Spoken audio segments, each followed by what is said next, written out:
বিশ্বজুড়ে ভয়াবহ রূপ নিয়েছে করোনা ভাইরাসের সংক্রমণ। কোভিড-19-এ প্রতি মিনিটেই মৃতের সংখ্যা বাড়ছে। বাংলাদেশও এর ভয়াল থাবা থেকে বাদ যায়নি। সংক্রমণের চতুর্থ ধাপে চলছে কমিউনিটি ট্রান্সমিশন। করোনার সব খবর, আপডেট এবং পরামর্শ নিয়ে আমাদের নিয়মিত আয়োজন corona update, presented by mister Hygiene. সঙ্গে রয়েছে আমি সৈয়দ আবিদ হোসেন সামি। প্রাণঘাতী করোনা ভাইরাসে বিশ্বজুড়ে প্রাণহানি 2,85,000 ছাড়িয়েছে। আক্রান্ত 42 লাখেরও বেশি। যুক্তরাষ্ট্রে আরও 350 মানুষের মৃত্যু হয়েছে। এই নিয়ে দেশটিতে মৃতের সংখ্যা 81,000 ছাড়িয়েছে। আক্রান্ত 13 লাখেরও বেশি। এখন পর্যন্ত 11,000-এর বেশি প্রাণহানি হয়েছে। মহামারীর নতুন কেন্দ্র ব্রাজিলে। যুক্তরাজ্য, ইটালি, স্পেন, ফ্রান্স সহ ইউরোপের সব দেশে উল্লেখযোগ্য হারে কমেছে প্রাণহানি। স্পেনে নতুন করে প্রাণ গেছে 123 জনের। ইউরোপের অপর দেশ ব্রিটেনে এই সংখ্যা 210।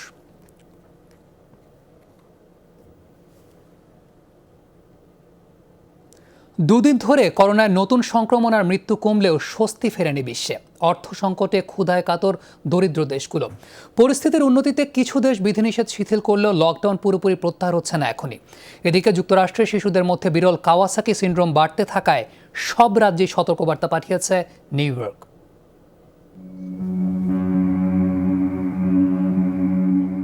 বিশ্বের অন্যতম সপ্তাশ্চর্য ক্রাইস্ট দ্য রিডিমারে ফল সবজির অবয়ব। করোনার প্রকোপ আর লকডাউনের প্রভাবে আয় বন্ধ বলে ক্ষুধায় কাতর ব্রাজিলের কয়েক কোটি মানুষ। তাই এক বিন্দু খাবারও নষ্ট না করার আকুতি জানিয়ে এ উদ্যোগ রিও ডি জেনেরিওর। অন্যদিকে মহামারী কিছুটা নিয়ন্ত্রণে আসায় স্বস্তি ফিরছে ফ্রান্সে। পুরো দেশে সোমবার সীমিত আকারে লকডাউন শিথিল হয়েছে, যদিও রাজধানী প্যারিসে বিধিনিষেধ শেষ হচ্ছে না এখনই। মহামারীতে মৃত্যুর দিক থেকে ইউরোপের শীর্ষ দেশ যুক্তরাজ্যে লকডাউন বাড়ানো হয়েছে 1 জুন পর্যন্ত। পরিস্থিতি বুঝে বিধিনিষেধ শিথিলের ইঙ্গিত ব্রিটিশ প্রধানমন্ত্রীর। This is not the time simply to end the lockdown this week. এই সপ্তাহেই বা হুট করে লকডাউন উঠবে না, তবে অর্থনীতি সচলে রোগের প্রকোপ নিয়ন্ত্রণ রেখে কিভাবে লকডাউন শিথিল করা যায় তা নিয়ে সরকার ভাবছে।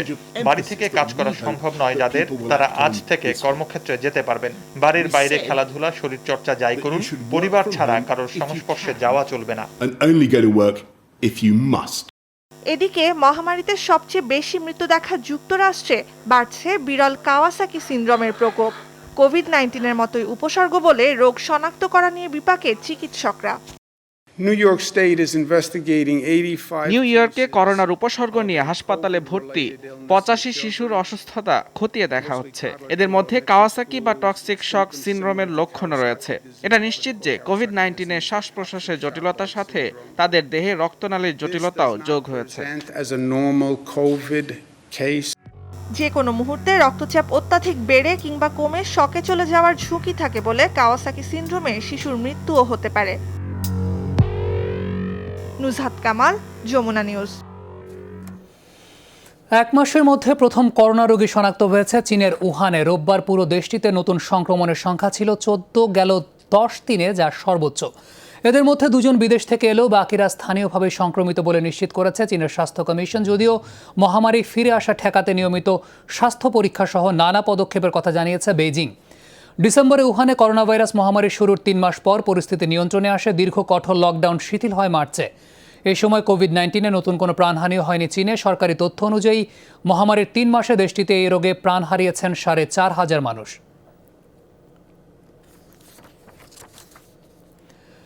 দেশে একদিনে 1000-এরও বেশি করোনা রোগীর শনাক্ত রেকর্ড হয়েছে সোমবার। 24 ঘন্টায় শনাক্ত হয়েছেন 1034 জন।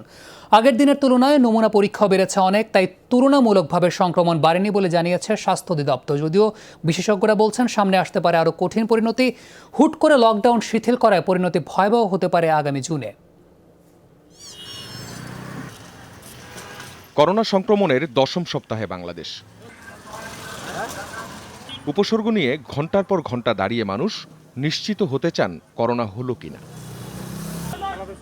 8 মার্চ প্রথম করোনা শনাক্ত হয় বাংলাদেশে। 4 সপ্তাহ শেষে একদিনে 412 রোগী জানান দেয় করোনার ব্যাপক বিস্তার।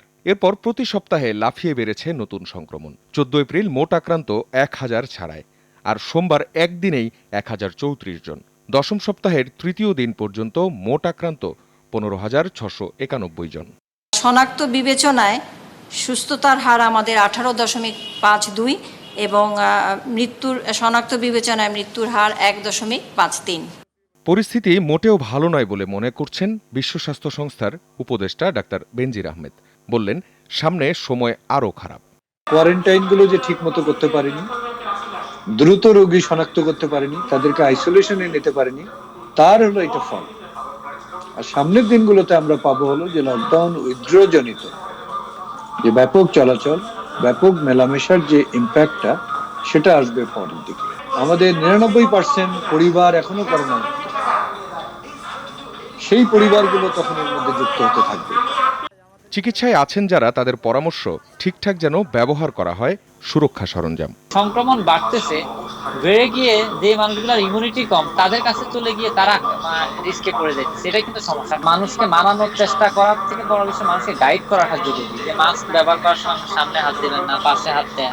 পিকটা আস্তে আস্তে জুন বা জুলাই হবে কিনা সেটা একটা শঙ্কা যাচ্ছে। স্বাস্থ্য অধিদপ্তরের হিসেবে শেষ 24 ঘন্টায় মারা গেছেন 11 জন, যাদের 6 জনই নারী। আখলাকুস সাফা, যমুনা নিউজ, ঢাকা। হাসপাতাল চাইছে করোনা সনদ, আর না হয় রোগী ফেরত। ততক্ষণে নানা হাসপাতালে ঘুরতে ঘুরতে রাস্তাতেই মারা যাচ্ছেন রোগী, যাদের জানাজা দাফন নিয়েও আছে ভুক্তভোগীদের অমানবিক অভিজ্ঞতা। বেসরকারি হাসপাতালগুলো মানছে না সরকারি নির্দেশনা, অধিদপ্তরের হটলাইনে জানিয়েও কোনো উপায় মেলেনি। কিডনি বা হার্টের গুরুতর অসুখে ভোগা রোগীরা বিপাকে পড়েছেন। অধিদপ্তর বলছে নির্দেশ না মানলে কঠোর ব্যবস্থা, যা এ যাবৎকালে দেখাই যায়নি। আখলাকুস সাফার প্রতিবেদন। এক হসপিটাল থেকে আরেক hospital, heart foundation, square, Ayesha Memorial এবং সর্বশেষ বারডেমে তাকে নিয়ে গেলাম। আমার মা আমার সামনেই বারবার ছটফট করতেছিল, বলতেছিল আমার খুব খারাপ লাগতেছে।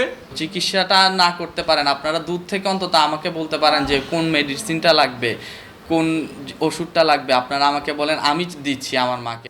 বাঁচানো যায়নি শেওড়াপাড়ার বাসিন্দা রেবেকা সুলতানাকে। শেষমেশ মৃত্যু সনদও নিশ্চিত করতে পারেনি তার স্বাভাবিক দাফন। তারপর তাকে নিয়ে আমরা গিয়ে গ্রামের বাড়িতে গেলাম। ওখানে গিয়েও স্থানীয় প্রশাসন সবাইকে নিষেধ করে দিল যে কেউ কাছে আসতে পারবে না। তো বৃষ্টি হচ্ছিল, ওই বৃষ্টির মধ্যে আমরা 2 ভাই আর আমার 2টা বন্ধু, আমরা 4 জন মিলে ওনাকে কবরে নামাই। স্বাস্থ্য বাতায়নে আমি মনে হয় 50টা ফোন করেছি। একটা হার্ট স্ট্রোকের রোগী, সে তো ক্রমাগত এই হাসপাতাল থেকে ও হাসপাতালে যাচ্ছে, ও তো কোনো চিকিৎসা হচ্ছে না। একটা ডাক্তার, সে আমাকে এমন একটা নাম্বার দিল, সেই নাম্বারে আমি যতবার ফোন করলাম বললো যে এটা সঠিক নাম্বার না। আমার মা আমার হাতের সামনে ছটফট করে মারা গেল। আমরা ছেলে হিসাবে কিছুই করতে পারলাম না।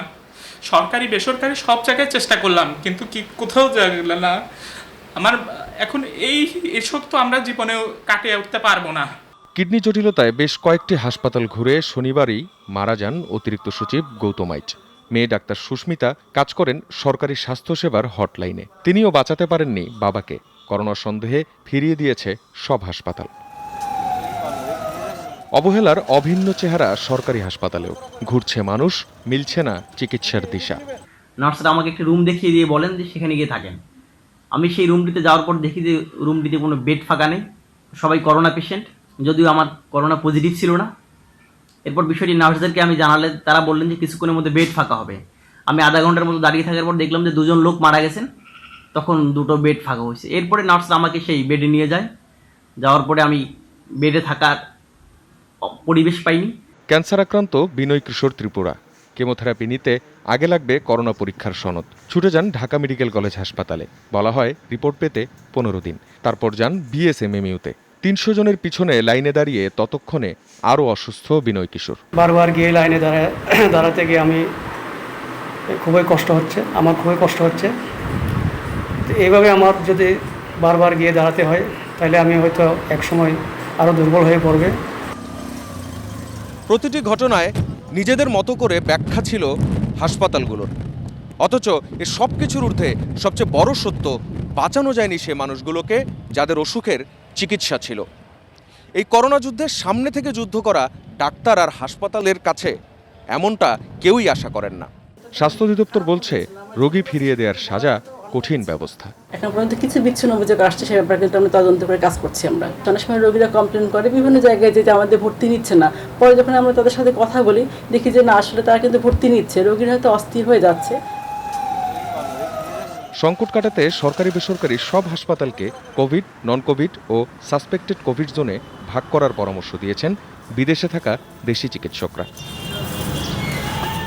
আখলাকুস সাফা, যমুনা নিউজ, ঢাকা। নারায়ণগঞ্জের সিদ্ধিরগঞ্জে করোনা উপসর্গ নিয়ে ছেলের মৃত্যুর খবরে হার্ট অ্যাটাকে মারা গেছেন বাবাও। সিদ্ধিরগঞ্জের ৫ নম্বর ওয়ার্ডের সর্দারপাড়া এলাকায় সোমবার সকালেই ঘটনা ঘটে। মৃতরা হচ্ছেন ২৪ বছর বয়সী রিমন সাউদ এবং তার বাবা ষাটোর্ধ্ব ইয়ার হোসেন। স্বজনরা জানিয়েছেন রিমন জ্বর, সর্দি, কাশিতে ভুগছিলেন। রোববার তাকে ঢাকার বিভিন্ন হাসপাতালে নেওয়া হয়, কিন্তু করোনা উপসর্গ থাকায় কোনো হাসপাতালেই তার ভর্তি নেয়নি। পরে ঢাকা মেডিকেল কলেজ হাসপাতালে নিয়ে গেলে ভোরে রিমনকে মৃত ঘোষণা করেন চিকিৎসক। এই খবর শুনে সকালে ৭টার দিকে হার্ট অ্যাটাক করেন বাবা ইয়ার হোসেন। মৃত রিমনের নমুনা পরীক্ষা করা হয়েছে, তবে এখনও ফলাফল পাওয়া যায়নি। করোনা দুর্যোগে বাড়ি ভাড়া নিয়ে নাভিশ্বাস নিম্ন আয়ের অনেক মানুষেরই। কারো কারো ঘরে খাবার নেই, অথচ চাপ সহ্য করতে হচ্ছে ভাড়া পরিশোধের। কোথাও কোথাও বিবাদ চলছে বাড়িওয়ালা ভাড়াটিয়ার মধ্যে। ভাড়াটিয়াদের নিয়ে কাজ করা সংগঠনগুলো চায় সরকারের অনুদান, আলাদা প্রণোদনা চালু করার পরামর্শ অর্থনীতিবিদদের। ভাড়াটিয়ার সমস্যা নিয়ে রিয়াজ রাহানের ধারাবাহিক রিপোর্টের প্রথমটি আজ। ক্যামেরায় ছিলেন রুবেল হাসান। 3 চাকায় সংসারটা ভালোই চলছিল হারিস মিয়ার। এখন চাকা প্যাডেল আগের মতো ঘুরে ঠিকই, কিন্তু জীবিকার চাকা মন্থর হচ্ছে দিনকে দিন। দুবেলা খাবারের জোগানই যেখানে হয় না, সেখানে ঘর ভাড়া দেবেন কিভাবে? 1 মাস মনে করেন এই মাসের ভাড়া বাজে গেছে দিতারি নেই, ওই আয়া ঘরে টালা মারে। ফিডান ফাটা ফিডাইব, মার দুধ দিব ম্যানেজার। 1.5 মাস পরে বাইরেছি, এই 1.5 মাসে বই রয়েছি। এই 1.5 মাসে ইনকাম করলে তো মনে করেন 15-20 হাজার টাকা আমি করতাম। শ্যামপুরের কোহিনুর বেগমের 1.5 মাসের সন্তান নিয়ে দুশ্চিন্তার শেষ নেই। ঘরে খাবার নেই, শিশুর দুধ নেই, ভাড়া বাকি পড়েছে 2 মাস। বাড়িওয়ালার খিস্তি খেউরে অতিষ্ঠ হয়ে উঠছেন রীতিমতো। বাড়িয়াল নি ফোন দিছিল, একবার আইছিল, আইচার বলে আইচার আমাগর আল্লাহর গজব পড়বো, ঠাডা পড়বো, ওইটা হয়েছে সেটা হয়েছে। তো আমি কেউ দেখেন খালাম মা তো কাম নাই, দেখতেছেন আপনি কাজ নাই, আমরা তো কষ্ট করতেছি, আপনি তো বাড়িওয়ালার তো অন্য বাড়িওয়ালার তো চাল পথ দেয়, আপনার তো কিছু দেন নাই। স্বাভাবিক সময়ে খুব একটা খারাপ চলছিল না কিডনি নষ্ট হওয়া আবু মিয়ার। হঠাৎ বেকার হয়ে এখন জীবনটাই যেন যায় ভাড়ার চিন্তায়। মানে গত 1 মাস গেছে, চলে 1 মাস চলতেছে, আমরা কেমনি দিব? আমাদের তো আর বাইরে থেকে কোনো আয় হচ্ছে না। আমার 2টা কিডনি দেন, অথচ আমার চলার কোনো রাস্তা নেই, একটা ছেলেও নেই। টিনশেড বাড়িতে গাদাগাদি করে পরিবার নিয়ে জীবন পার করা কয়েক লাখ মানুষের এখন ত্রাহি অবস্থা। অবরুদ্ধ অবস্থায় আয় রোজগারের পথ বন্ধ অনেকের। 3 থেকে 5 হাজার টাকা বাড়ি ভাড়া আর খাবারের চিন্তায় অনেকটা ঘুম হারাম। দেখছি যে দেখা যায়, খবর নেওয়া যায়, 500 করে টাকা দেওয়া যায়, কিন্তু এটা তাও করে না, উল্টাই সার বাড়ি ভাড়ার জন্য চাপ দেয়। ফ্যামিলিতে অনেক খরচা, কিন্তু 1 টাকা তো ইনকাম নাই, ঠিক মতো কাম কাজ হয় না, বাড়িওয়ালা চাপ দেয়। 4 মাসে ঘর ভাড়া বাইজে গেছে। এই জায়গার ভোটার না দেখে কি আমরা কিছু পাবো না? আমরা কি এই দেশের কোনো নাগরিক না? ভাড়াটিয়াদের নিয়ে কাজ করে কয়েকটি সংগঠন, তারা চায় দ্রুত সরকারি পদক্ষেপ। আর অর্থনীতিবিদরা বলছেন সরকারি সহায়তার চেয়ে নগদ অর্থ সহায়তাই বেশি কার্যকর এক্ষেত্রে। এপ্রিল, মে, জুন 3 মাসের বাড়ি ভাড়া মকুব চেয়েছি, সাথে তাদের বিদ্যুৎ, পানি, গ্যাস বিল এবং বাড়ির ট্যাক্সও আমরা ফিরিয়ে চেয়েছি। তাদেরকে তো আপনার সরাসরি সহায়তা দেওয়ার ব্যবস্থা করতে হবে, এবং আমার মতে নগদ সহায়তাই খুব দ্রুত দেওয়া সম্ভব। খাদ্যভিত্তিক সহায়তা দিতে গেলে অনেক ধরনের ব্যবস্থাপনা জটিলতার সম্মুখীন হতে হয়। একটি কমিশন গঠনের মাধ্যমে এই সংকট নিরসনে আরও কার্যকর ভূমিকা রাখা সম্ভব বলে মনে করেন অর্থনীতিবিদরা। রিয়াজ রায়হান, যমুনা নিউজ, ঢাকা। দর্শক দেখছেন corona update presented by mister Hygiene. একটা বিরতি নিচ্ছে, আমাদের সঙ্গে থাকুন।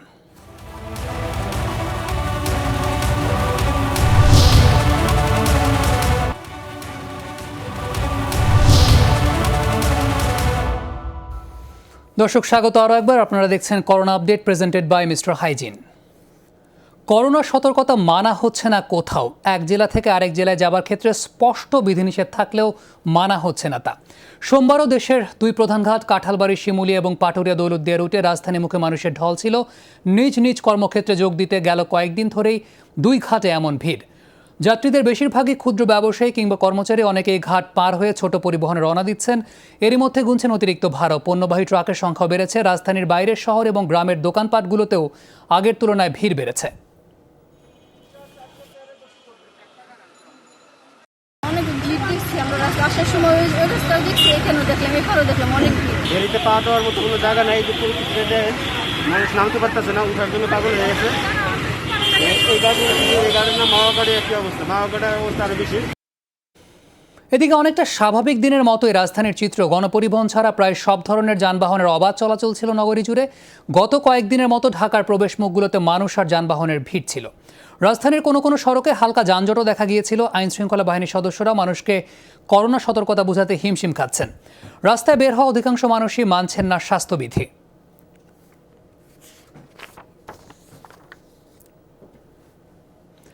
রাজধানীতে জনপ্রিয় শপিং মলগুলো খোলেনি, তবে ছোট মার্কেট এবং বিভিন্ন ব্র্যান্ডের দোকান খুলেছে। রাস্তায় মানুষের চলাচল বাড়লেও এসব বিপণী বিতানে ক্রেতাদের তেমন কোনো সাড়া নেই। সার্বিকভাবে বড় মার্কেট, ব্র্যান্ড শপ এবং দোকানের স্বাস্থ্য সুরক্ষার ব্যবস্থা নিতে দেখা গেছে ক্রেতা উপস্থিতি একেবারেই কম, তাই সামাজিক দূরত্ব বজায় রাখার সুযোগ আছে।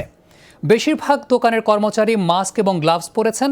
মার্কেটে ঢোকার সময় হাত ধোয়া অথবা জীবাণুনাশক ব্যবহার, জ্বর মাপা হলেও সাধারণ দোকানে তেমন কোনো ব্যবস্থা দেখা যায়নি। গতকালকের থেকে মোটামুটি ভালো বেচা বিক্রি হচ্ছে, যাতে টুকটাক কাস্টমার আসতেছে। সামান্য সংখ্যক লোক আসছে, বেচা কেনা টুকটাক করছে।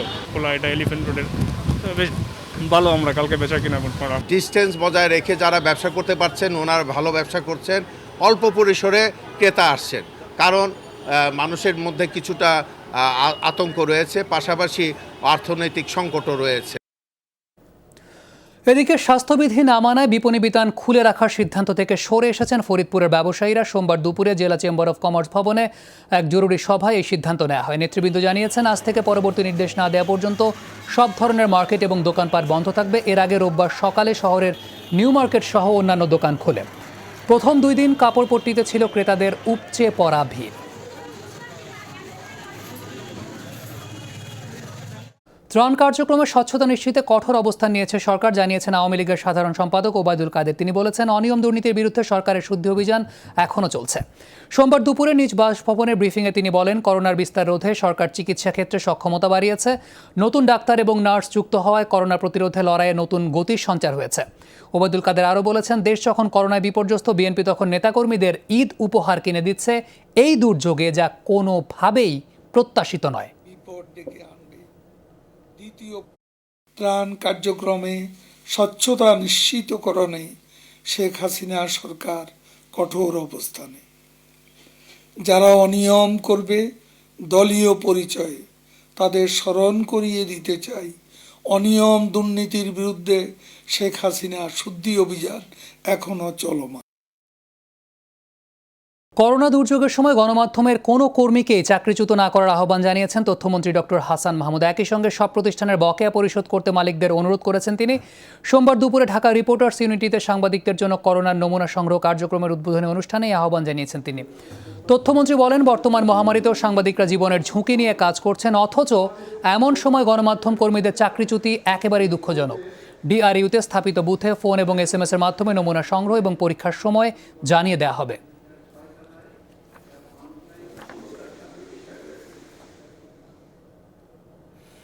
দর্শক দেখছেন corona update, presented by mister Hygiene. আরও একটা বিরতি নিচ্ছে।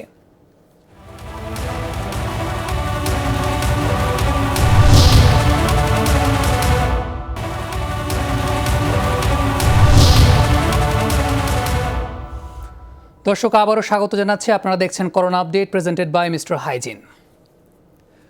আমলাতান্ত্রিক জটিলতায় করোনা টেস্টে গণস্বাস্থ্যের কিটের যাচাই প্রক্রিয়া দেরি হচ্ছে বলে দাবি করেছেন প্রতিষ্ঠানটির ট্রাস্টি ডক্টর জাফরুল্লাহ চৌধুরী। সংবাদ দুপুরে সংবাদ সম্মেলনে তিনি বলেছেন, দুর্যোগের এই সময়ও চিঠি চালাচালির প্রক্রিয়ায় এখনও শেষ হয়নি। এই প্রক্রিয়া বিলম্ব হলে সরকারের কাছে সাময়িক সনদ দেওয়ার অনুরোধ জানিয়েছেন তিনি। কোভিড-19-এর সুনির্দিষ্ট কোনো ঔষধ নেই, তাই আইসোলেশনেই সমাধানের চেষ্টা বিশ্বব্যাপী। রোগ নির্ণয়ে খুদ যুক্তরাষ্ট্র র্যাপিড কিটের বুথ করেছে 5,000-এর বেশি। বাংলাদেশে স্বল্পমূল্যে র্যাপিড কিট উদ্ভাবনের দাবি করেছে গণস্বাস্থ্য। বলা হয় 200 থেকে 300 টাকায় 15 মিনিটেই কোভিড রোগ জানা সম্ভব। গেল 18ই মার্চ সেই ঘোষণা করলেও রাষ্ট্রীয় অনুমোদন জটিলতায় পড়ে প্রতিষ্ঠানটি। নানা চড়াই উতরাই পেরিয়ে 30 এপ্রিল কিট যাচাইয়ের অনুমোদন দেয় ঔষধ প্রশাসন। কিন্তু আমলাতান্ত্রিক জটিলতায় 11 দিনেও সেই যাচাই প্রক্রিয়া শুরু করা যায়নি বলে অভিযোগ প্রতিষ্ঠানটির। দেশের এমন এই ক্রান্তিকালে আমার দুর্যোগ মুহূর্তেও কী জাতীয় আমলাতান্ত্রিকতা সেই চিঠি ওনারা জানিয়েছেন, ভাইস চ্যান্সেলরের দপ্তরে সেটা আছে। ওনার চূড়ান্ত অনুমোদন হলে পরে এই কমিটি আমাদেরকে জানাবেন। নিয়ম অনুযায়ী বিএসএমএমইউর চিঠি পাওয়ার পর কিট সরবরাহ করবে গণস্বাস্থ্য। সে অনুযায়ী 200 কিট প্রস্তুত রেখেছে প্রতিষ্ঠানটি। তবে নিরীক্ষা প্রতিষ্ঠান বিএসএমএমইউ এখনও চিঠি তৈরি করতে পারেনি। সব কিছুর আমরা পরিবর্তন করতে পারতাম না, কিন্তু মানসিক লোকের একটা স্বস্তি দিতে পারতাম। যতদিন পর্যন্ত না হয় এই তুলনামূলক এফেক্টিভনেসের পরীক্ষাটার রিপোর্ট না আসে, ততদিন আমাদেরকে একটা সাময়িক সনদপত্র দেন। বঙ্গবন্ধু শেখ মুজিব মেডিকেল বিশ্ববিদ্যালয়ের উপাচার্য টেলিফোনে জানান, প্রক্রিয়া শেষ হলেই জানানো হবে গণস্বাস্থ্যকে। এজন্য আলাদা একটি কমিটি কাজ করছে বলেও জানান তিনি। সেই লক্ষ্যটা আমাদের টিম কাজ করতেছে। টেস্ট করার আগে কিছু ফর্মালিটি সেগুলো নিয়ে কাজ করতেছে। আসার সাথে সাথে কি হবে না, এটা তো কিছু ফর্মালিটিস আছে, সেগুলো করে তো পাবে, অবশ্যই পাবে। মানে এটা কবে নাগাদ হতে পারে স্যার, এটা আমি জানি না। এছাড়া করোনা আক্রান্ত কিডনি ও হৃদরোগীদের সেবায় গণস্বাস্থ্য কাজ করতে চায় বলে জানান ডাক্তার জাফরুল্লাহ। এজন্য ধানমন্ডি এলাকায় 5000 স্কয়ার ফিটের খালি জায়গা সহায়তা চেয়েছেন তিনি। রাসেল আহমেদ, যমুনা নিউজ, ঢাকা। করোনা শনাক্তে কুইক টেস্টিং পদ্ধতি জরুরি। দ্রুততম সময় পরীক্ষা হলে চিকিৎসকরাও কম সময় সিদ্ধান্ত নিতে পারবেন। দুপুরে এক ভিডিও বার্তায় কথা বলেছেন জাতীয় পার্টি চেয়ারম্যান GM কাদের। চলমান পরীক্ষা নিরীক্ষার সমালোচনা করেন তিনি। বলেন, নমুনা সংগ্রহ থেকে শুরু করে পরীক্ষার এখনকার ব্যবস্থায় নানা কারণে সঠিক ফলাফল আসছে না। দেশে উদ্ভাবিত পদ্ধতিতে করোনা পরীক্ষা করানোর পক্ষে মত দেন জাপা চেয়ারম্যান। তিনি বলেন, বিদেশ থেকে আমদানি করে হলেও কুইক টেস্টিংয়ের ব্যবস্থা করা প্রয়োজন। করোনা চিকিৎসায় আরও বেশি হাসপাতাল নিশ্চিত করারও আহ্বান জানিয়েছেন GM কাদের। একটা হসপিটালে রুগী ভর্তি করতে আসলে দেখা যাচ্ছে যে 3 দিন লাগে তার ওই টেস্টের স্যাম্পল দিতে, আর 7 দিন লাগে রেজাল্ট আনতে। 10 দিনের মধ্যে রুগী মারাই যাচ্ছে। সেখানে যদি ঝট করে আমরা 10 মিনিটের রেজাল্ট পাই, ভুল হোক আর শুদ্ধ হোক, অ্যাটলিস্ট কিছুটা তাকে আমরা ট্রিটমেন্টটা দিতে। নড়াইলে আপাতত করোনা রোগী নেই, এই তথ্য জানিয়েছেন সিভিল সার্জন। তবে সবাইকে স্বাস্থ্যবিধি মেনে চলার পরামর্শ দিয়েছেন তিনি। Civil surgeon doctor Abdul Momen জানিয়েছেন, নড়াইলে এ পর্যন্ত 12 জন করোনা রোগী শনাক্ত হয়েছিল, যাদের প্রত্যেকেই সুস্থ হয়ে বাড়ি ফিরে গেছেন। এখন পর্যন্ত জেলায় আর কোনো করোনা আক্রান্ত রোগীর সন্ধান নেই, তাই আপাতত জেলাকে করোনামুক্ত ঘোষণা করা হয়েছে। তবে এই সময় সবাইকে কঠোরভাবে স্বাস্থ্যবিধি মেনে চলার পরামর্শ তার। সিভিল সার্জন বলেন, সতর্কতায় একটু ঢিলেঢালা ভাব দেখা দিলেই আবারও সংক্রমিত হতে পারে মানুষ। আমরা এই পজিটিভ কেসগুলি পরবর্তীতে পরীক্ষা করে এটা নেগেটিভ রেজাল্ট আসছে, যার ফলে আমরা বলতে পারি যে এই মুহূর্তে আমাদের করোনা রোগী নাই। তবে যদিও করোনা রোগী নাই, কিন্তু তারপরও আমাদের স্বাস্থ্যবিধিগুলি যথাযথ সবাইকে মেনে চলতে হবে। মধ্যরাতে দরজায় পুলিশের কড়া নাড়া মানে গ্রেফতার বা অন্য কিছুর আতঙ্ক, এমনটাই দীর্ঘদিনের গল্প। কিন্তু সেই পুলিশ আর এখনকার পুলিশের মধ্যে মধ্যরাতে কড়া নাড়াটা একটু অন্যরকম। মধ্যরাতে মধ্যবিত্তের দরজায় কড়া নাড়লেই পৌঁছে যাচ্ছে খাদ্য সামগ্রী। রংপুর জেলা পুলিশের এমন উদ্যোগ কুড়িয়েছে বেশ প্রশংসা।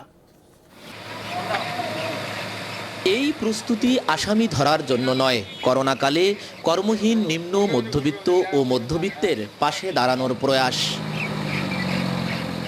সামাজিক অবস্থানের কারণে হাত পেতে কিছু চাইতে পারছে না, আবার ক্ষুধার জ্বালাও সইছে না, এমন অভাবী পরিবারগুলোর পাশে দাঁড়িয়েছে রংপুর জেলা পুলিশ। দিনের বেলায় দায়িত্ব পালনে ব্যস্ত সদস্যরা রাতে নিভৃতে সহায়তা পৌঁছে দিচ্ছে চাহিদা মাফিক। আমরা নিজেদের সমস্যা প্রকাশ করতে পারি না, সবার সামনে বলতে পারি না, লাইনে দাঁড়াইতে পারি না। এই পুলিশ এই উদ্যোগ নিয়েছে, এটা পুলিশকে ধন্যবাদ। পুলিশের এই উদ্যোগ প্রশংসা কুড়িয়েছে সব মহলে। দাবি উঠেছে করোনা সংকট উত্তরণের আগ পর্যন্ত উদ্যোগ অব্যাহত রাখার। মহৎ উদ্যোগ, এই সময় এটা খুব প্রয়োজন। মানে এটা SMS করলে যে চলে আসতেছে, এটা বিশাল ব্যাপার। এটা কইতেও পারে না, সইতেও পারে না। এইরকম মাধ্যমে যখন জানা যায় আপনারা এসে পৌঁছায় দিয়ে যাবেন, এটা পুলিশের জন্য খুব ভালো কাজ। ফেসবুক কিংবা টেলিফোনে চাহিদা জানালেই মধ্যবিত্তের পাশে দাঁড়াচ্ছে পুলিশ। সামাজিক দায়বদ্ধতা থেকেই স্বতঃস্ফূর্ত এই অংশগ্রহণ বাহিনীর সদস্যদের। এরা কারোর কাছে বলতে পারছে না, কারোর কাছে সাহায্য চাইতে পারছে না। যাদের এরকম সমস্যা তারা যেন SMS করে। একটি SMS যদি আমি আপনাকে পড়ে শোনাই, তাহলে আপনি বুঝতে পারবেন যে আসলে আমরা কতটা পরিতৃপ্ত এই কাজটা করে। বাহিনীর নিজস্ব অর্থায়নে সাদা পোশাকে বাড়ি বাড়ি পৌঁছে দেয়া হচ্ছে রোজা আর ঈদের উপহার সামগ্রী। আমাদের দায়িত্বের বাইরে গিয়েও সিভিল পোশাকে আমরা তাদের বাসায় কিন্তু ত্রাণ পৌঁছে দিচ্ছি। আমরা সেটাকে ত্রাণ বলতে চাই না, আমি বলব পুলিশের পক্ষ থেকে আমরা এক ধরনের উপহার আমরা পৌঁছে দিচ্ছি। পুলিশের এই মানবিক উদ্যোগ মধ্যবিত্ত অনেক পরিবারে কিছুটা হলেও স্বস্তি এনে দিয়েছে। সরকার মাঝারুল মান্নান, যমুনা নিউজ, রংপুর। করোনা পরিস্থিতিতে দেশে প্রথমবারের মতো ভার্চুয়াল আদালতের কার্যক্রম শুরু হলো আজ। ভিডিও কনফারেন্স সহ অন্য ডিজিটাল মাধ্যমে চলবে আদালত। ভার্চুয়াল বেঞ্চের ইমেল অ্যাড্রেসের মাধ্যমে আইনজীবীরা রিট বা জামিন বিষয়ে আবেদন করতে পারবেন। আবেদনটি অতীব জরুরি বিবেচিত হলেই চলবে ভার্চুয়াল শুনানি। ইব্রাহিম খলিলের প্রতিবেদন। রোববার ফুলকোর্টের সিদ্ধান্তের ভিত্তিতে সোমবার শুরু হলো ভার্চুয়াল আদালতের কার্যক্রম। আইনজীবীদের রিট বা জামিন আবেদনের ক্ষেত্রে হাইকোর্টের নির্ধারিত 3টি ভার্চুয়াল বেঞ্চের জন্য তৈরি করা হয়েছে আলাদা ইমেল আইডি। কোনো আইনজীবী যদি প্রথমেতে তার অ্যাপ্লিকেশনটি সাবমিট করতে চান, অ্যাপ্লিকেশনের সাথে তাকে একটি কভার লেটার দিতে হবে এবং কভার লেটারে বলতে হবে যে এই বিষয়টা কেন জরুরি। মহামারীর মধ্যে ভিডিও কনফারেন্স সহ অন্য ডিজিটাল মাধ্যমে আদালতের কার্যক্রম চালানোর ঘটনাকে মাইলফলক বললেন আইনজীবীরা। সব আইনজীবীদের জন্য ব্যবহার বিধি সহজ করতে প্রশিক্ষণের কথাও বলেন তারা। প্রত্যেকটি আইনজীবী এটা সুফল পান, এই জন্যই কিন্তু সকল আইনজীবীকে অথবা আগ্রহী আইনজীবীদেরকে তাদেরকে প্রশিক্ষণের ব্যবস্থা করতে হবে এবং তাদের যে লজিস্টিক সাপোর্ট সেগুলোর প্রতুলতা সবাই পায় বা সেগুলোর ব্যবস্থা করতে হবে। নর্মাল কোর্সগুলোতে এগুলোর ট্রেনিং দিয়ে সবাইকে যদি সেইভাবে আপনার তৈরি করা যায়, তাহলে আমার মনে হয় যে ভবিষ্যতে হয়তো এই ভার্চুয়াল পদ্ধতিতে যে আদালত পরিচালনা এটা আরো বড় আকারে করা যাবে। আইনজীবীর আবেদন যদি অতীব জরুরি বিবেচিত হয় তাহলে ভিডিও কনফারেন্সে শুনানির তারিখ নির্ধারিত হবে। বাদীপক্ষ, রাষ্ট্রপক্ষ ও বিচারপতি থাকবেন অনলাইনে। আদালত সন্তুষ্ট হলে তিনি সেইটির কপি আমাদের অ্যাটর্নি জেনারেল অফিসে পাঠাবেন এবং একটা দিনক্ষণ নির্ধারণ করবেন। তিনি অ্যাটর্নি জেনারেল অফিস এবং আদালত তিনজনেই আমরা ভিডিও কনফারেন্সিংয়ের মাধ্যমে এই আদালতটি পরিচালিত হবে। কোর্ট ফির বিষয়ে বলা হয়েছে, মূল আদালত খোলার 72 ঘন্টার মধ্যে পরিশোধ করতে হবে বকেয়া। দেশের যে কোনো আপৎকালীন সময়ে বিচার কার্য পরিচালনার জন্য এখন আর কোনো ধরনের বেগ পেতে হবে না বলে মনে করেন আইনজীবীরা। ইব্রাহিম খলিল, যমুনা নিউজ, ঢাকা। সরকারের নির্দেশে কুষ্টিয়া কারাগার থেকে আরও 28 জন বন্দী মুক্তি পেয়েছে। এই নিয়ে মোট মুক্তি পেলেন 52 জন। কারাগারের জেল সুপার জাকের হোসেন জানিয়েছেন, করোনা পরিস্থিতির কারণে স্বল্প মেয়াদে দণ্ডপ্রাপ্তদের মুক্তি দেওয়ার জন্য তালিকা চাওয়া হয় কারা সদর দপ্তর থেকে। এর প্রেক্ষিতে 77 জন বন্দীর নাম পাঠানো হয়। তালিকা থেকে সোমবার দুপুরে 28 জনকে মুক্তি দেওয়া হয়। এর আগে শনিবার মুক্তি পান 24 জন। কুষ্টিয়া কারাগারে ধারণ ক্ষমতা 600 হলেও বন্দী আছে প্রায় 1000।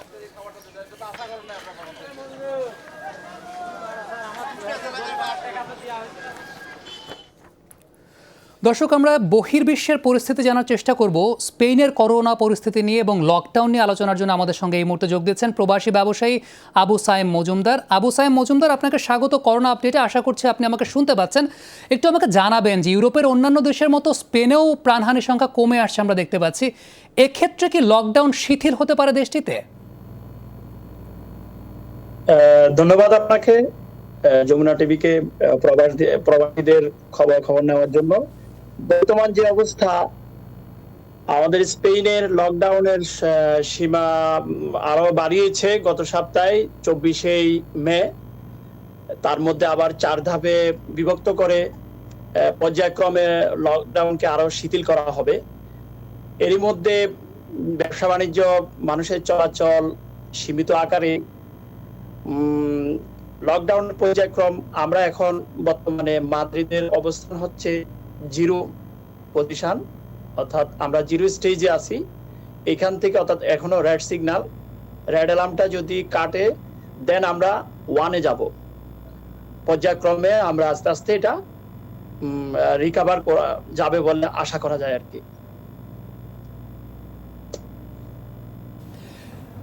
জি, আর একটা বিষয়, তা হচ্ছে বাণিজ্যিক প্রতিষ্ঠানগুলো তো বন্ধ এদেশে। এক্ষেত্রে প্রবাসী ব্যবসায়ী যারা আছেন, অর্থাৎ প্রবাসী বাংলাদেশি যারা সেখানে ব্যবসা করছেন, তারা মূলত কি ধরনের ক্ষতির সম্মুখীন হচ্ছেন? সত্যি বলতে কি, কোভিড-19-তে স্পেনে অর্থাৎ প্রবাসীরা প্রত্যেক জায়গায় এফেক্টেড। বিশেষ করে আমাদের স্পেনের মাদ্রিদে, স্পেনেই ক্ষুদ্র, মাঝারি এবং বড় ব্যবসায়ী যারা সবাই এফেক্টেড। তো ভবিষ্যৎ এটা রিকভার করার জন্য আমাদের সময়ের ব্যাপার। আশা করি সমষ্টিগতভাবে চেষ্টা করলে গভর্নমেন্টও হেল্প করবে, সেটা সেই ধরনের আশ্বাস দিছে। তো কেটে উঠা যাবে ইনশাল্লাহ, আশা করা যায়। বর্তমানে যে অবস্থা, এতে ব্যবসা বাণিজ্য অনেক দিক থেকে এফেক্টেড। ব্যবসায়ীরা এখন চিন্তাগ্রস্ত। আবু সাইদ মজুমদার, আপনাকে অসংখ্য ধন্যবাদ আমাদের সঙ্গে যুক্ত হওয়ার জন্য। তবে ব্যবসা বাণিজ্যের বাইরেও বলবো, ভালো থাকবেন, নিরাপদে থাকবেন আপনারা। দর্শক, ঠিক এই মুহূর্তে corona update presented by mister Hygiene আরও একটা বিরতির সময় হয়েছে।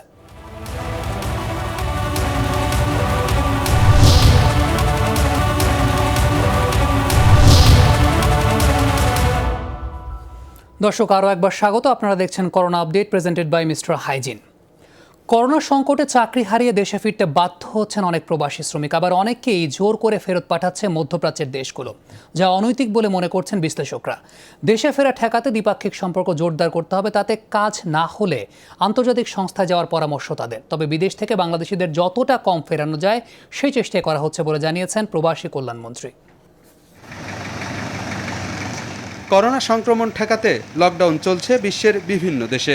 এতে সবচেয়ে বেশি বেকায়দায় পড়েছেন প্রবাসী শ্রমিকরা। কর্মহীন হয়ে দেশে ফিরতে বাধ্য হচ্ছেন তারা। গেল এক সপ্তাহে মধ্যপ্রাচ্য থেকে ফিরেছে প্রায় 4,000। আগামী 2-1 সপ্তাহে ফিরতে পারে আরও 30,000-এর মতো।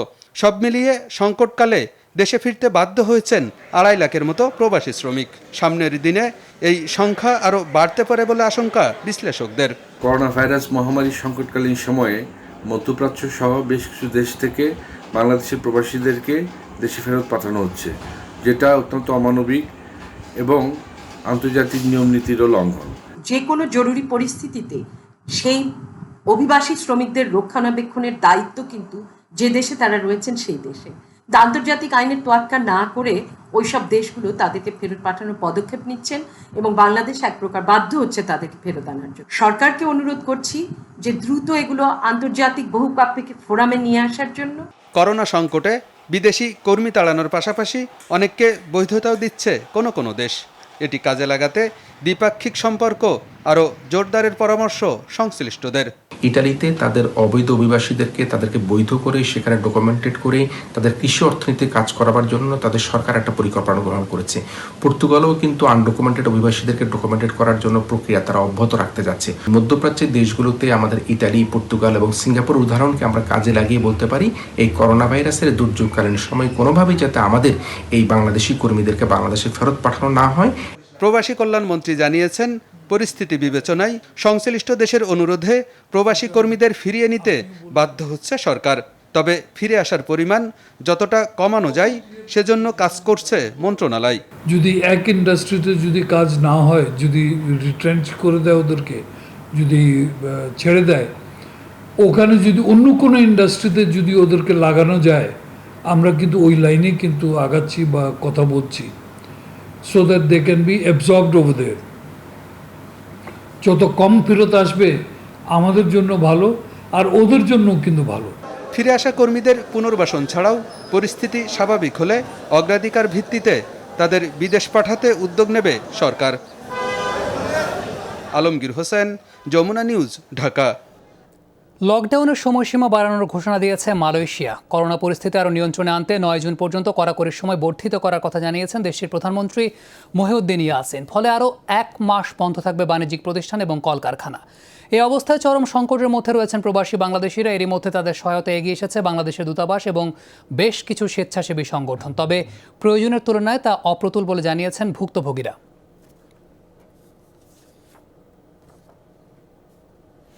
দক্ষিণ কোরিয়ায় করোনা ভাইরাস দিতে পারে দ্বিতীয় দফার ধাক্কা। খোদ প্রেসিডেন্ট মুন জায়ে-ইন এই শঙ্কা প্রকাশ করে বলেন, ভাইরাস পুরোপুরি নির্মূল না হওয়া পর্যন্ত কোনো নিস্তার নেই। দেশটিতে সংক্রমণের হার মোটামুটি শূন্যের কোঠায় নামানোর 1 মাস পর হুট করেই শনিবার শনাক্ত হলো আরও 34 করোনা পজিটিভ। মহামারীর বিস্তার রোধে আবারও দেশটির নাইট ক্লাব, বার সহ বন্ধ হয়েছে সব বিনোদনমূলক স্থাপনা। দক্ষিণ কোরিয়ায় 9 এপ্রিল সর্বোচ্চ 39 জনের শরীরে শনাক্ত হয় কোভিড-19। এরপর মোটামুটি শূন্যের কোঠায় নেমে আসে সংক্রমণ। শিথিল করা হয় লকডাউন, সীমিত পরিসরে ফুটবল খেলা সহ চালু হয় সব ধরনের বিনোদনমূলক কার্যক্রম। তাতেই ঘটে বিপত্তি। সম্প্রতি পানশালা থেকে ফেরা ২০ বছর বয়সী এক কোরিয়ানের নমুনা পরীক্ষায় পাওয়া যায় করোনা ভাইরাস। তার সংস্পর্শে আসা ১৫ জনের শরীরেও মেলে প্রাণঘাতী ভাইরাসটি। তাদের মাধ্যমেই আরও ১৯ জনের শরীরে হয় কমিউনিটি ট্রান্সমিশন, যার ফলে দ্বিতীয় দফায় মহামারীর ধাক্কা আসতে পারে এমন শঙ্কা প্রেসিডেন্টের। দক্ষিণ কোরিয়া যখন পুরোপুরি ভারসাম্য অবস্থায় প্রবেশ করল, সে সময় দ্বিতীয়বার সংক্রমণ ঘটল করোনার। সম্প্রতি পানশালা থেকে কোভিড-19 ছড়ানোর ঘটনাটি আমাদের জন্য বড় উদাহরণ। চোখে আঙুল দিয়ে দেখালো যে কোনো মুহূর্তে যে কোনো পরিস্থিতিতে এর উদ্ভব ঘটতে পারে। অর্থাৎ ভাইরাসটি পুরোপুরি নির্মূল না হওয়া পর্যন্ত এর থেকে মুক্তি নেই। আশঙ্কা দ্বিতীয় দফায় ধাক্কা দিতে পারে মহামারী। বিস্তার রোধে দ্রুত বন্ধ ঘোষিত হয় সব ধরনের বিনোদনমূলক স্থাপনা। নিষেধাজ্ঞা লঙ্ঘন করলে দেয়া হবে কঠোর শাস্তি। সিউল জরুরি ভিত্তিতে সব ধরনের জনসমাবেশ নিষিদ্ধ করল। এ তালিকায় রয়েছে নাইট ক্লাব, বার, পাব, অতিথিশালা। ঘোষণার পর থেকে কোনো বিনোদনমূলক স্থাপনা ব্যবসায়িক কার্যক্রম সচল রাখলে কঠোর শাস্তির মুখোমুখি হতে হবে। সেখানে যারা যাবেন তাদেরও গুনতে হবে অর্থদণ্ড। করোনা ভাইরাসের উৎসস্থল চীনের প্রতিবেশী হওয়া সত্ত্বেও প্রথম থেকেই কঠোর হাতে মহামারী নিয়ন্ত্রণে রাখে দক্ষিণ কোরিয়া। এর ফলে দেশটিতে সংক্রমিত হয়েছেন ১১,০০০-এর কাছাকাছি মানুষ, প্রাণ হারিয়েছেন ২৫০ শতাধিক। মৌলি ইসলাম, যমুনা নিউজ। করোনার নতুন হটস্পট ব্রাজিলে ১ মাসের ব্যবধানে মৃতের সংখ্যা বেড়েছে ১০ গুণ। একই সঙ্গে বেড়েছে কফিনের চাহিদাও, যা সরবরাহ করতে গিয়ে রীতিমতো হিমশিম খেতে হচ্ছে ফিউনারেল কোম্পানিগুলোকে। এমন ভয়াবহতার পর বেশিরভাগ বাসিন্দাদের মধ্যে ন্যূনতম সচেতনতা নেই। রাজধানী ব্রাজিলিয়ায় এখন রীতিমতো সাম্বা কার্নিভালের আবহ। এই উন্মাদনা ব্রাজিলের বিশ্বকাপ জয়ী কোনো দলকে সংবর্ধনার জন্য নয়। প্রেসিডেন্ট জেইর বলসোনারোর সব উদ্ভট সিদ্ধান্তের সমর্থনে এভাবেই উল্লাসে মেতে ওঠেন তার ভক্ত সমর্থকরা। করোনার নতুন হটস্পট হয়ে ওঠা ব্রাজিলে দিনকে দিন বাড়ছে লাশের সারি। তবুও বেশিরভাগ মানুষের মাঝে দুশ্চিন্তা নেই উদ্বেগের কোনো চিহ্নও। অথচ গেল কয়েকদিনে দেশটিতে হুহু করে বেড়েছে সংক্রমণের সংখ্যা, বেড়েছে প্রাণহানি। ৪ সপ্তাহে মৃতের সংখ্যা বেড়েছে ১০ গুণ। গেল কয়েকদিনে গড়ে ৬০০-র বেশি মানুষের মৃত্যুর ঘটনায় ব্যাপক হারে বেড়েছে কফিনের চাহিদা। সরবরাহ করতে রীতিমতো হিমশিম অবস্থা ফিউনারেল প্রতিষ্ঠানগুলোর। গেল ১০ দিনে শুধু মানাউসে প্রাণ গেছে ৪,৩০০ মানুষের। শুধু এই শহরে নয়, অন্যান্য শহরের জন্য এ মাসে ৬,০০০ কফিন প্রস্তুত করেছি। আমাজন রাজ্যের বিভিন্ন এলাকায় পাঠিয়েছি বহু কফিন। স্বেচ্ছাসেবীরা বলছেন, সরকারের উদাসীনতার কারণে বাড়ছে সংক্রমণের সংখ্যা। সবচেয়ে বেশি ঝুঁকিতে দরিদ্র জনগোষ্ঠী। এখানে ক্ষুধার্ত মানুষের সংখ্যাই বেশি, ঘরে খাওয়ার কিছুই নেই। জানি না সন্তানের মুখে কি তুলে দিব। অসহায়দের মাঝে আমরা খাবার সরবরাহ করছি। এছাড়া মাস্ক ও অন্যান্য সামগ্রীও দেয়া হচ্ছে, যেন তারা কিছুটা হলেও নিজেকে সুরক্ষিত রাখতে পারে। বিশেষজ্ঞরা বলছেন, সংক্রমিত রোগীর প্রকৃত সংখ্যা অনেক বেশি। টেস্ট সংকটে তার নির্ণয় করা সম্ভব হচ্ছে না। অমিত হাসান রবিন, যমুনা নিউজ। চীনে করোনা মহামারী নিয়ন্ত্রণে আসায় ৩ মাস পর সাংহাইয়ে খুলেছে ডিজনিল্যান্ড। সোমবার দিনের শুরুতে এশিয়ার ওয়াল্ট ডিজনির সবচেয়ে বড় ম্যাজিক কিংডমে পা রাখেন সৌভাগ্যবান ২০০ জন।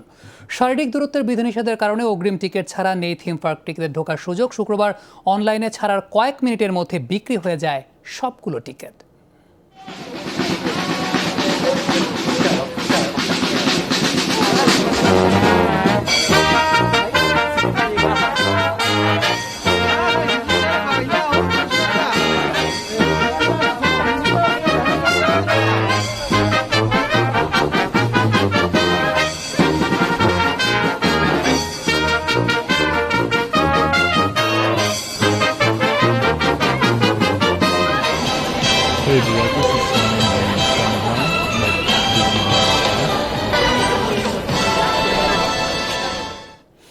লকডাউনে বিকল্প উপায়ে সিনেমা প্রদর্শিত হচ্ছে ইরানে, যাতে নিশ্চিত করা হচ্ছে সামাজিক দূরত্ব।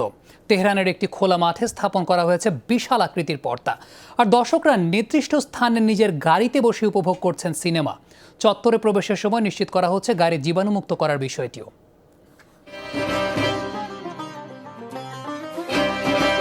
তেহরানের জনপ্রিয় মিলাদ টাওয়ার সংলগ্ন এই পার্কিং এলাকা এখন এক উন্মুক্ত থিয়েটার।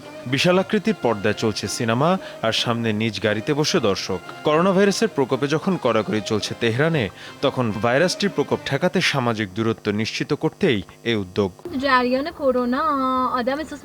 দোকান বা শপিং মলে গেলে ভাইরাসে আক্রান্ত হবার ভয় থাকে, কিন্তু এখানে সেই দুশ্চিন্তা একেবারেই নেই, কারণ আমি নিজের গাড়িতেই আছি, আর প্রতিটি গাড়িও নির্দিষ্ট দূরত্বে। অনলাইনে চলছে টিকিট কেনা বেচা। থিয়েটার প্রাঙ্গণে প্রবেশের আগে নিশ্চিত করা হচ্ছে প্রতিটি গাড়ির জীবাণুমুক্ত করার বিষয়টি।